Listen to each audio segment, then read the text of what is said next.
so cool. I'm watching myself on Twitter. So dumb. Oh, there are people. Oh, okay.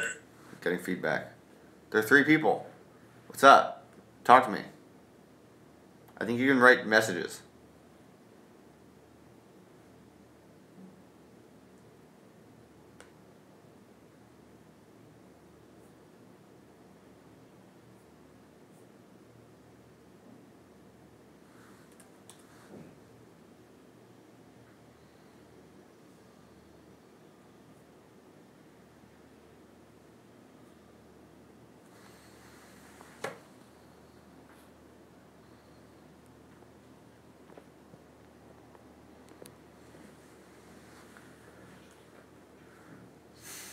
Give me some messages. Just talk.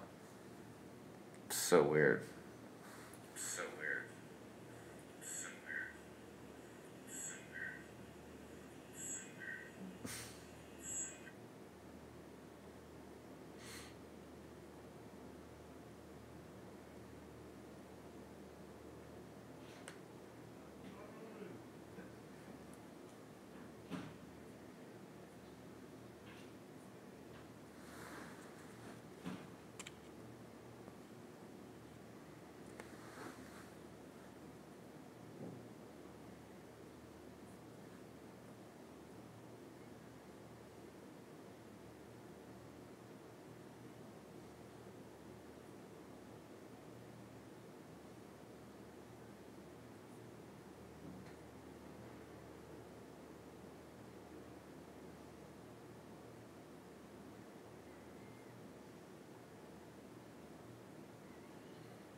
What's up?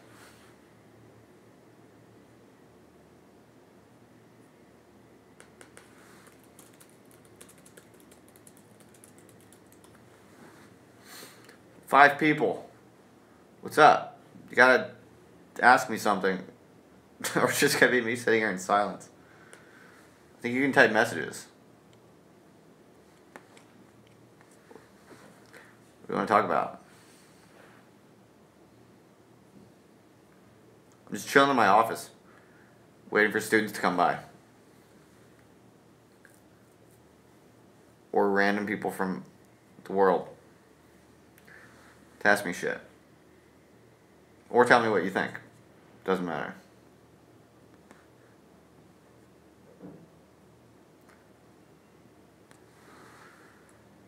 What's up? You want to see my office? It's pretty cool.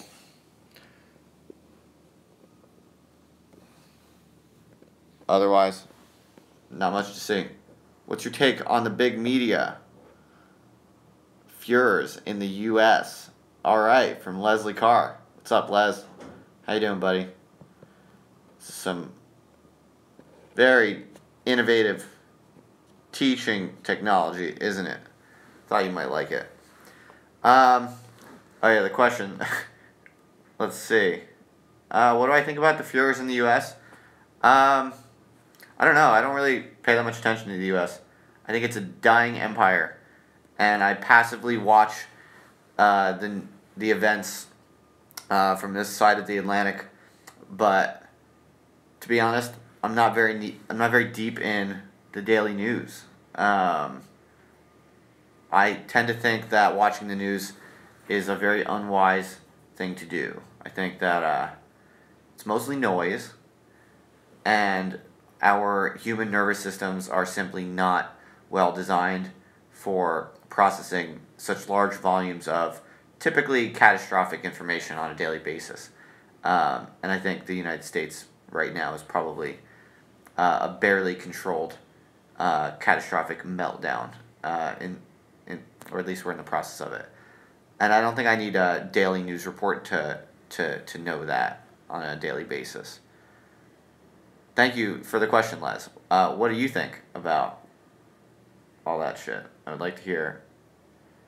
So current affairs is just a form of entertainment.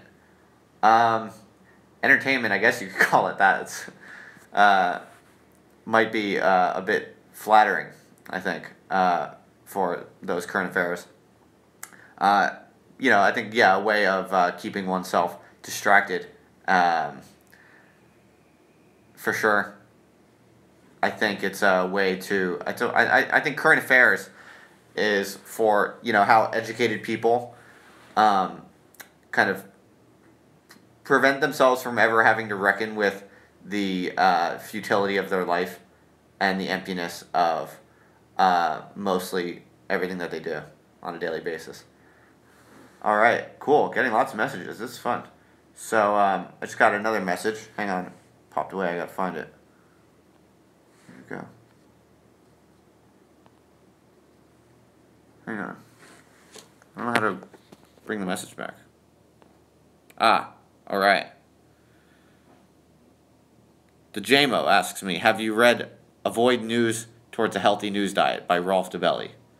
No, I haven't, but I like the intuition for sure. I'm very sympathetic to that intuition, so I will look that up. Thank you.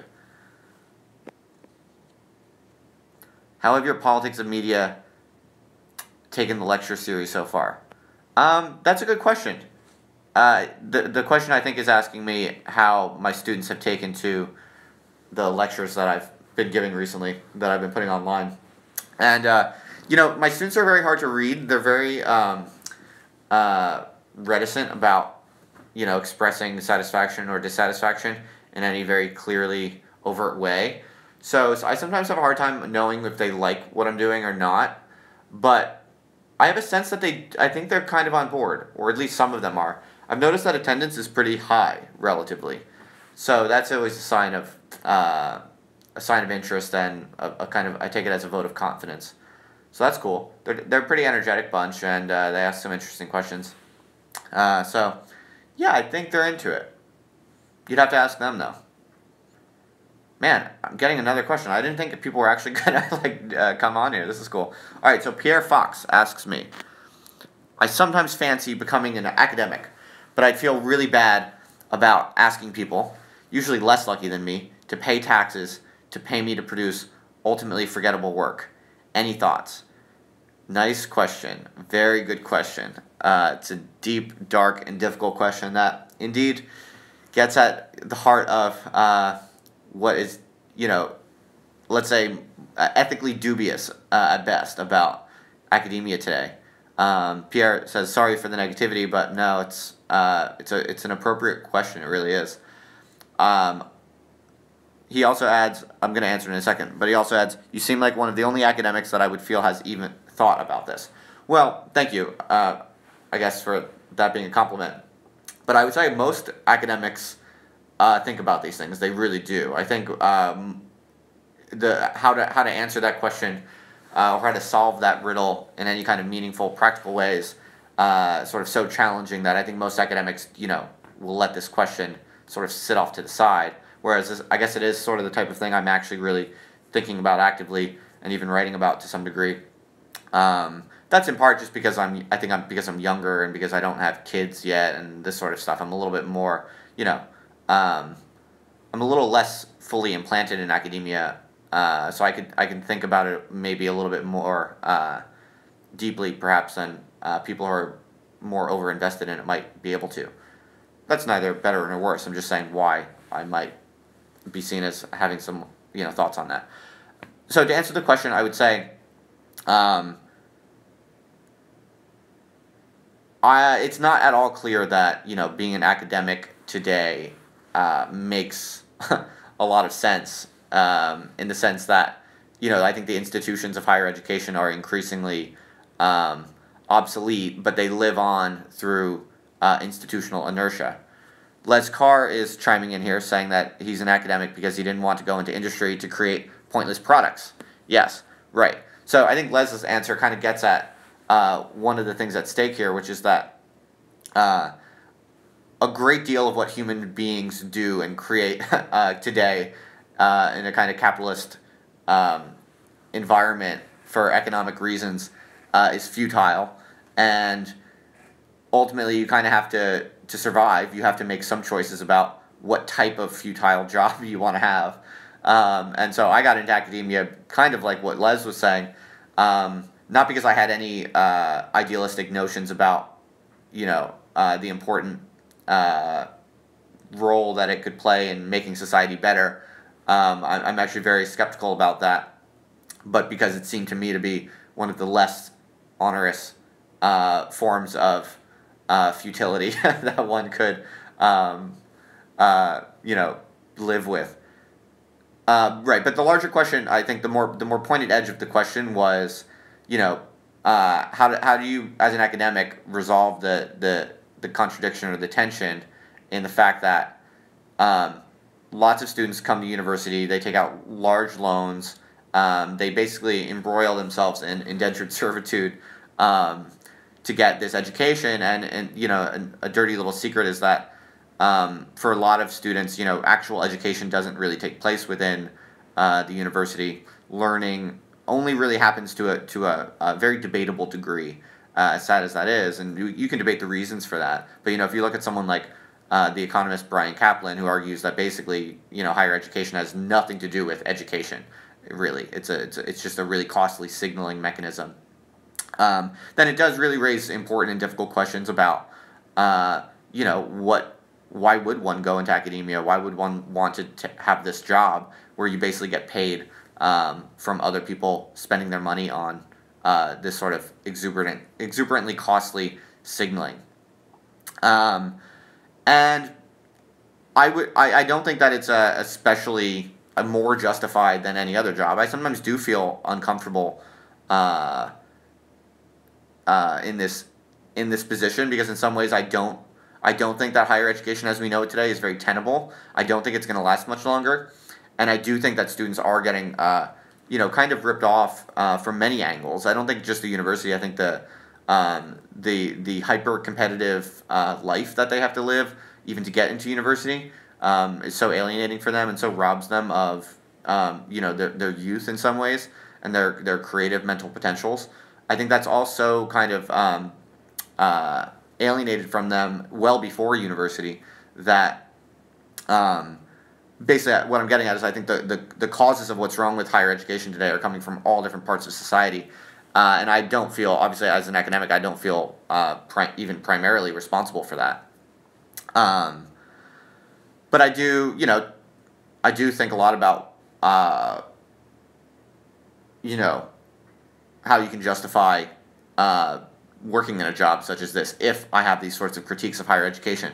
And just to answer the question a little bit more directly before moving on to the other messages here, I would say that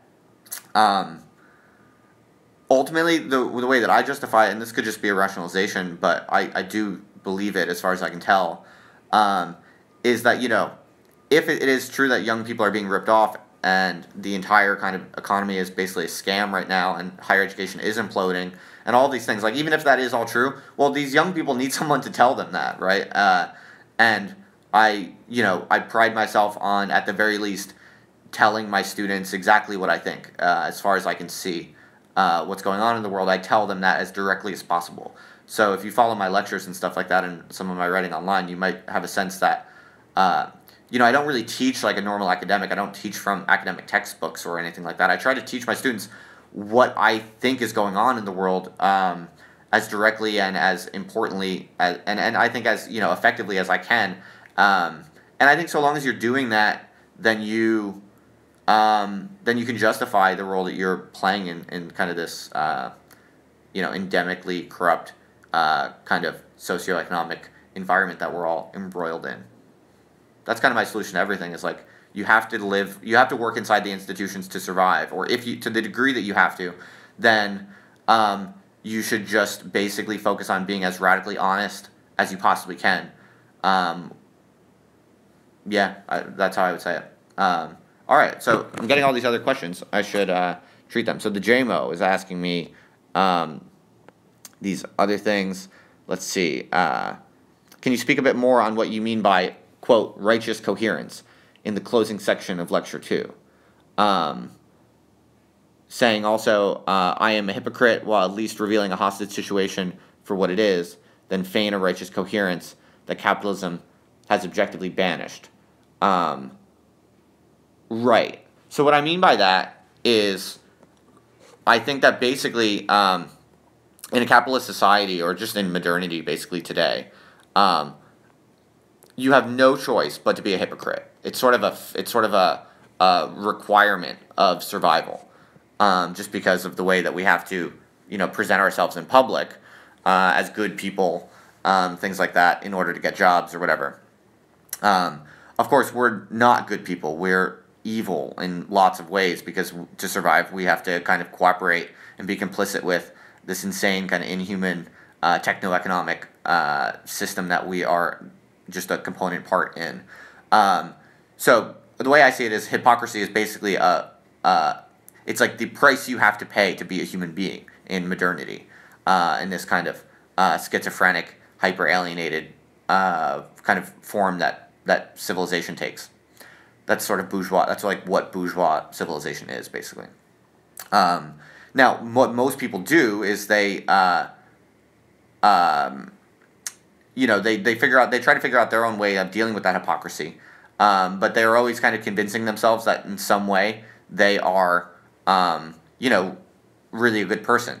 And so they kind of trick themselves. In the hypocrisy goes so deep that they ultimately kind of they drink their own Kool-Aid or something like that. But there is another approach, or there's an alternative solution to dealing with this kind of forced hypocrisy that is a condition for survival in modernity.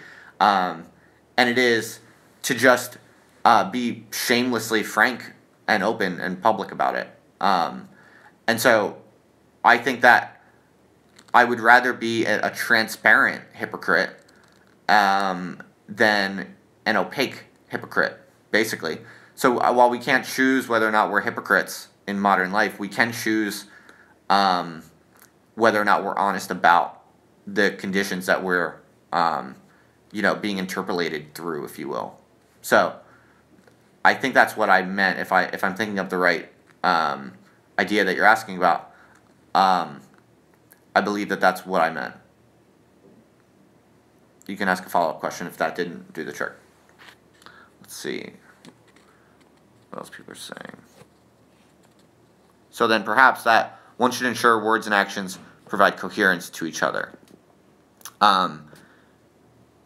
Yeah, maybe. That might be a formula for it. But it's a hard thing to do, to provide